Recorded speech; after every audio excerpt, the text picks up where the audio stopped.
Bonjour à tous, aujourd'hui je vous propose le brevet des collèges décembre 2017 de Wallis et Futuna. Donc ici exercice 1 sur 5.1 QCM, donc idéal pour s'entraîner, des questions diverses. Donc première question. Alors on est parti avec la première question. Donc dans un club sportif, 1/8 des adhérents ont plus de 42 ans. Alors on va noter ça, plus de 42 ans, 1/8. Donc 1 sur 8. Un quart ont moins de 25 ans, donc moins de 25 ans, on écrit un quart. La question c'est, eh bien, quelle est la proportion d'adhérents et un âge entre 25 et 42, c'est-à-dire ceux qui ne sont pas incomptés. Donc, alors, eh bien, 1 sur 8 a plus de 42 ans, 1 sur 4 a moins de 25 ans, donc qu'est-ce qui nous reste? 1 sur 4, ça veut dire tout simplement 2 sur 8. Donc si 1 sur 8 a plus de 42 ans et 2 sur 8 ont plus de 25 ans, il reste donc 5 sur 8, donc 5 huitièmes pour ceux qui sont entre 25 et 42, qui sont entre 25 et 42. 5 huitièmes, donc vous voyez, chose très simple. Alors, si vous voulez poser une sorte d'équation, on pourrait dire que eh bien, 1 huitième plus la proportion qu'on cherche plus le 1 quart doit faire les 100%, donc doit faire 1. On met donc x, on laisse x à gauche. On procède par des soustractions, ça fait 1 moins 1 quart moins 1 huitième. On met tout sur 8, donc ça fait 8 sur 8, moins 2 sur 8, moins 1 sur 8. Ça permet de travailler un petit peu les fractions, vous voyez. On a multiplié le premier en haut et en bas par 8, donc 8 sur 8. Le deuxième par 2 en haut et en bas, 2 sur 8. Ensuite, ça veut dire que vous aurez donc 8 moins 2 moins 1 sur 8. 8 moins 2 moins 1, ça fait 5 huitièmes. Donc voilà, très simple. Deuxième question, une télé coûte 46 000 francs, son prix augmente de 20%. Alors, comment on fait? Alors là, on peut utiliser un tableau de proportionnalité, par exemple, pour calculer donc les 20%. Vous avez 46 000 qui représente 100%, et vous voulez savoir combien représente 20%. Donc ici, vous avez un tableau de proportionnalité. Donc x, c'est la quatrième proportionnelle. On peut donc utiliser la règle du produit en croix. Donc, ça donne x égale 46 000 fois 20 divisé par 100. Ce qui revient à 46 000 multiplié par 20 sur 100. C'est-à-dire que quand on veut 20% d'une quantité, on la multiplie par 20 sur 100, c'est-à-dire 20%. Alors 20 sur 100, ça fait 0,2. Donc vous aurez 46 000 fois 0,2. Alors là, vous prenez une machine si vous voulez. Et ça donnera donc 46 fois 2, 92. Donc ça donnera 9200 francs. Donc on regarde. Ça, c'est ce qu'on a augmenté. Donc ça veut dire que votre prix final, c'est 46 000 plus 9200. Donc ça te fait 55 200. On regarde quelle est la bonne réponse. C'est la réponse ici, vous voyez la réponse B. Alors il y a une deuxième technique qu'on utilise quand on manipule bien les pourcentages. Cette technique, c'est au lieu de calculer 20% de 4600, de 46 000, c'est de calculer tout de suite 120%. Puisque vous n'aurez plus 100%, mais 120% à payer. Donc dans le tableau de proportionnalité, au lieu de mettre 20, on met 120. Donc on multiplie 46 000 par 120. Autrement dit, 46 000 multiplié par 1,2. Donc quand on multiplie une quantité par 1,2, ça veut dire qu'on lui rajoute 20%. Et 1,2 fois 46 000, vous pouvez vérifier, mais ça donne 55 200. Alors ensuite, on peut commenter les autres réponses. Par exemple, 36 800, on vous dit que ça augmente. Forcément, ça ne peut pas être celui-là.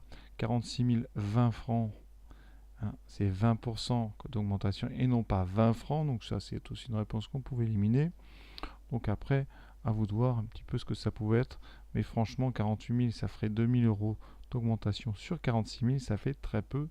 On est bien loin de 20%. 20%, ça représente un cinquième. Donc vous pouvez aussi faire comme ceci. Bon, vous faites 46 000 que vous divisez par 5.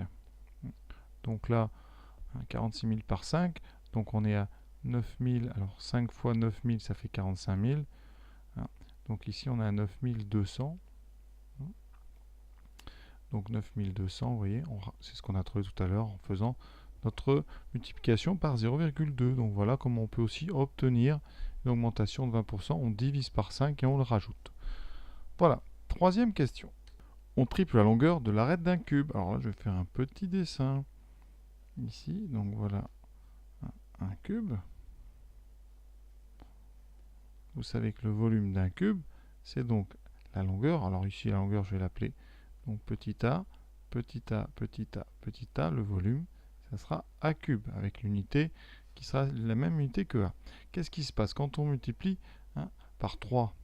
Alors attention, non seulement la longueur est multipliée par 3, alors là je ne fais pas à l'échelle, la hauteur, mais c'est la même chose, et aussi la profondeur. Donc votre cube est beaucoup plus gros que l'autre. Et ce qui fait que quand vous calculez le volume avec la formule, vous aurez 3a, non pas une seule fois, mais 3 fois. Ça veut dire que ce coefficient 3 que vous avez devant chaque côté, ça veut dire que ça fait un 3 au cube, multiplié par un cube, et donc c'est 27 fois plus grand. Et effectivement, quand vous avez ici un cube, et bien si vous coupez chaque côté ici en 3, vous obtenez rien que sur la façade 9 cubes. Imaginez un Rubik's Cube. Et bien dans un Rubik's Cube, vous avez 27 emplacements de la taille d'un petit cube. Vous voyez, sur un dessin comme ça rapidement, on les voit bien. On en a 9 par tranche. Donc quand tu multiplies, vous voyez, imaginez donc votre petite unité ici, c'est un cube. Vous multipliez là les longueurs par 3, et bien vous obtenez un cube qui est 27 fois plus gros. Donc là, multiplié par 27, c'est la réponse 3. Donc il faut savoir, quand on multiplie des longueurs par 2, le volume est multiplié donc par 2 au cube, c'est-à-dire 8. Quand on multiplie par 3 les longueurs, le volume est multiplié par 3 au cube, donc 27. Donc quand on multiplie, les aires sont multipliées par le carré, les volumes par le cube. Donc voilà pourquoi on obtient ici un 27. Quatrième question. Les nombres 23 et 37. Alors 23 et 37, on vous propose plusieurs choses. Alors une chose déjà, il y a marqué dernière colonne, les sont pairs déjà. Vous voyez bien qu'ils ne sont pas pairs. Et les deux sont des nombres impairs. Alors est-ce qu'ils sont divisés par 3? 23 n'est pas divisé par 3, ni 37.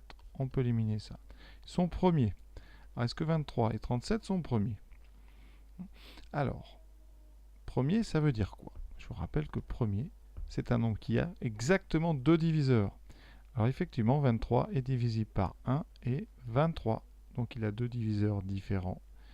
Et donc c'est un nombre premier. 37, c'est la même chose.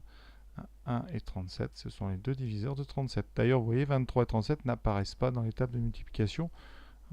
Ensuite, n'ont aucun diviseur commun. Alors ça, c'est faux. C'est un petit peu un piège, parce qu'il n'y a pas grand-chose comme diviseur commun. Mais le seul diviseur commun que vous pouvez trouver, eh bien, c'est 1. Vous voyez, 1, c'est un diviseur commun. C'est-à-dire c'est un diviseur commun à tous les nombres. Tous les nombres. Donc voilà, question 4, c'était donc la réponse A. Question assez simple. L'image de 3 par la fonction f définie par e. Alors là, c'est un calcul simple d'image. Alors quand on dit simple, ça dépend vraiment de la fonction. Ici, on veut l'image de 3, donc il faut remplacer ici x par 3 dans l'expression qu'on vous donne. L'expression, c'est x2 moins 2x plus 7. Donc là où il y a des x, on met des parenthèses et on remplace par le nombre qu'on veut. Et ça donnera l'image. Ici, on remplace par 3. D'accord, donc f de 3, c'est l'image de 3. Donc on calcule 3 au carré, ça fera 9. Moins 2 fois 3, 6. Plus 7, on fait très attention. Alors, en général, on fait soit dans l'ordre, soit on regroupe tous les nombres où il y a avec un plus. Donc le 9 et le plus 7, ça fera 16. 16 moins 6, ça fera 10. Sinon, vous pouvez faire 9 moins 6, qui fait 3. Et ensuite 3 plus 7, ça fait 10. Donc c'est la réponse A. Vous voyez, rien de difficile là. Image, on remplace x par 3 et ça vous donne l'image de 3 qu'on écrit f de 3. Voilà, j'espère que ça vous a plu. Je vous invite évidemment à faire la suite de ce sujet et je vous souhaite bonne continuation dans votre travail.